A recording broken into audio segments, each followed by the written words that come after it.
ബാരക്കുമോർ 48-ാം സങ്കീർത്തനം. നമ്മുടെ ദൈവത്തിൻ്റെ നഗരത്തിൽ അവൻ്റെ വിശുദ്ധ പർവ്വതത്തിൽ യഹോവ വലിയവനും അത്യന്തം സ്തുത്യനുമാകുന്നു. മഹാരാജാവിൻ്റെ നഗരമായ ഉത്തരഗിരിയായ സിയോൻ പർവ്വതം ഉയരം കൊണ്ട് മനോഹരവും സർവ്വഭൂമിയുടെയും ആനന്ദവുമാകുന്നു. അതിൻ്റെ അരമനകളിൽ ദൈവം ഒരു ദുർഗമായി വെളിപ്പെട്ട് വന്നിരിക്കുന്നു. ഇതാ, രാജാക്കന്മാർ കൂട്ടം കൂടി അവർ ഒന്നിച്ച് കടന്നുപോയി. അവർ അത് കണ്ട് അമ്പരന്നു. അവർ പരിഭ്രമിച്ച് ഓടിപ്പോയി. അവർക്ക് അവിടെ വിറയൽ പിടിച്ചു. നോവ് കിട്ടിയവൾക്കെന്ന പോലെ വേദന പിടിച്ചു. നീ കിഴക്കൻ കാറ്റുകൊണ്ട് തർശീസ് കപ്പലുകളെ ഉടച്ചു കളയുന്നു. നാം കേട്ടതുപോലെ തന്നെ സൈന്യങ്ങളെ യഹോവയുടെ നഗരത്തിൽ, നമ്മുടെ ദൈവത്തിൻ്റെ നഗരത്തിൽ കണ്ടിരിക്കുന്നു. ദൈവം അതിനെ സദാകാലത്തേക്ക് സ്ഥിരമാക്കുന്നു.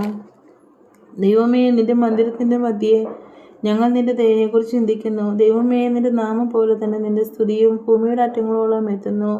നിന്റെ വലം കൈയിൽ നീതി നിറഞ്ഞിരിക്കുന്നു. നിന്റെ ന്യായവിധികൾ നിമിത്തം സിയോൻ പർവ്വതം സന്തോഷിക്കുകയും യഹൂദപുത്രിമാർ ആനന്ദിക്കുകയും ചെയ്യുന്നു. സിയോനെ ചുറ്റും നടന്ന് പ്രദക്ഷിണം ചെയ്യുവിൻ, അതിൻ്റെ ഗോപുരങ്ങളെ എണ്ണുവിൻ. വരുവാനുള്ള തലമുറയോട് അറിയിക്കേണ്ടതിന് അതിൻ്റെ കൊത്തളങ്ങളെ സൂക്ഷിച്ച് അരമനകളെ നടന്നു നോക്കുവിൻ.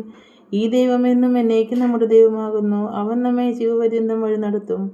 സംഗീത പ്രമാണിക്ക് കോരഹപുത്രന്മാരുടെ ഒരു സങ്കീർത്തനം. ദൈവമേ, സ്തുതിക്കുമെന്നു ബാരക്കുമോ.